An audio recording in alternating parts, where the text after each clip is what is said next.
E aí galera, beleza? Bom, a gente passa por uma situação um pouco atípica e triste, né, hoje no Brasil, porque as pessoas que empreendem, que são empreendedoras, que são ligadas à indústria, ao comércio, à tecnologia, que realmente são relevantes para o país, né?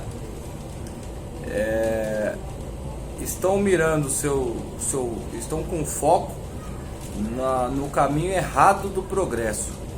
Estão apoiando uma política de falta de incentivo, estão apoiando uma política de liberação da economia, sendo que a liberação da economia vai favorecer o mais forte, e o mais forte não é o Brasil, o mais forte é a China, o mais forte é os Estados Unidos. E aí simplesmente, como eles têm escala, produção, tecnologia lá, nós vamos ser invadidos aqui, destruídos, né? E por mais que a gente não precise fabricar um produto aqui e o produto chegue mais barato do que a gente fabrica, esse produto é pago em dólar. E aquela história que eu sempre falo, o dólar a gente não tem. Então para a gente ter dólar, a gente precisa exportar milho. Para a gente exportar milho, a gente vende em dólar e recebe milho. Só que a conta de exportar milho e de pagar a tecnologia não fecha. E nunca vai fechar. E o que acontece quando está saindo mais dólar do que entrando? O dólar sobe. Quando o dólar sobe, o seu salário diminui. O salário do seu funcionário diminui. Quando o salário do seu funcionário diminui, ele tem menos poder de compra. Então ele vai comprar menos do vizinho. E consequentemente, o funcionário do vizinho vai ganhar menos também. E ele vai comprar menos de você. Se você vender menos, o que acontece? O seu poder de compra diminui. A sua empresa vai diminuir, não crescer. E o que vai acontecer? A sua empresa vai definhando aos poucos. O que acontece no Brasil hoje é que alguns empresários jogam na Bolsa de Valores alguns investimentos, né, na Bolsa de Valores, na renda fixa, etc, etc, etc. E esses rendimentos às vezes compensam algumas perdas ou alguns lucros, né, que a empresa tem. Compensa ali o decréscimo da empresa e ele está no rentismo. Só que o rentismo, o dinheiro, ele tem que explorar economicamente alguém.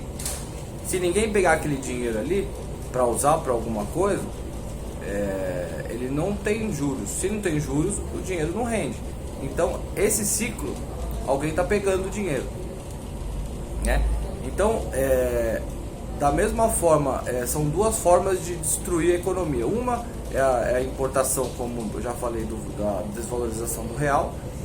A outra é sobre a renda, porque se você pega um juros alto para financiar alguma coisa ou comprar o cartão de crédito, você está pegando esse dinheiro e está pagando mais caro. Se você está pagando mais caro, você está perdendo o poder de compra e a economia vai vindo definhando. Outros países, principalmente a China hoje, ela tem um perfil econômico muito maior, né? Porque eles tem um vídeo aqui no canal, já falei sobre isso, como funciona a estrutura hierárquica da China, como eles planejam as suas políticas econômicas, enfim. E eles são um país gigantesco, que 1 bilhão e 400 milhões de pessoas. E, por exemplo, como o Brasil abrindo as pernas, sendo a vedete do mundo, o que tende a acontecer, e o Brasil continua essa vedete. Se eu tivesse um planejamento chinês, se eu fosse chinês, e com certeza eles estão muito mais alinhados a essa política do que eu, o que eu faria com o Brasil, que é um imenso território rico, um pasto gigantesco e terras cultiváveis, com pouca gente morando lá. Nós somos 207 milhões de pessoas somente para esse território. E esse território ele é um pasto gigantesco, uma área gigante que é a Amazônia. O que eu faria se eu fosse o chinês? Eu investiria em quê? Em infraestrutura no país. E mandaria cada vez mais chineses para cá, o Brasil. Não precisaria mandar o exército para cá para tomar. É só mandar 1% da população a cada 2 anos, que são 1 milhão e 400 mil, né? São 140 milhões. 1 milhão e 400 mil chineses. 1% ao ano. Em 10 anos eu teria 140 milhões de habitantes aqui. Comprando com a legalidade do Brasil, com a lei brasileira, permitindo que a propriedade privada seja sagrada, então nada impede que 1 milhão e 400 milhões de chineses cheguem aqui e comprem seu terreninho, e comprem sua casinha. E todos esses chineses daqui, eles não são igual nós, que temos um pensamento individual, né? Temos um pensamento, não, lá é comunismo. Lá eles vêm com o objetivo, ó, vocês vão pra lá, vocês vão cumprir esse papel aqui. Se vocês não fizerem isso, a gente vai matar a sua família aqui, ou vai matar você lá no Brasil mesmo, com a máfia chinesa. E isso acontece na 25 de março, hoje eu moro em São Paulo, é claro e notório que quem domina 25 de março ali é a máfia chinesa. E os chineses são reféns e são trabalhadores. O governo chinês vai oferecer para ele uma renda, uma casa, uma estabilidade só para ele trabalhar, só que ele vai trabalhar em outro país. Então essa conta é simples. Qualquer pessoa que tem um mínimo de raciocínio, que liga o Lé com o Cré, consegue entender isso. Por que a China não faria isso? Porque ela está distraída? Os Estados Unidos hoje são muito mais distraídos economicamente, politicamente, do que a China.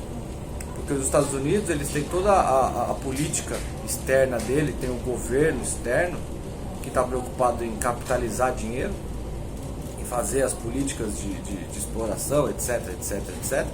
Só que a China não, a China é um país muito mais organizado, tanto é que está passando os Estados Unidos como nação. Então, por que a China não faria isso que eu acabei de falar? Se fosse você, do governo chinês, você pensaria no que eu estou passando? É plausível de fazer? É. Se é plausível de fazer, por que não fazer? Qual o risco que você vai ter? Qual o prejuízo que você vai ter para a China? Quantos tiros você vai dar? Então o Brasil, ele vem caminhando para esse lado.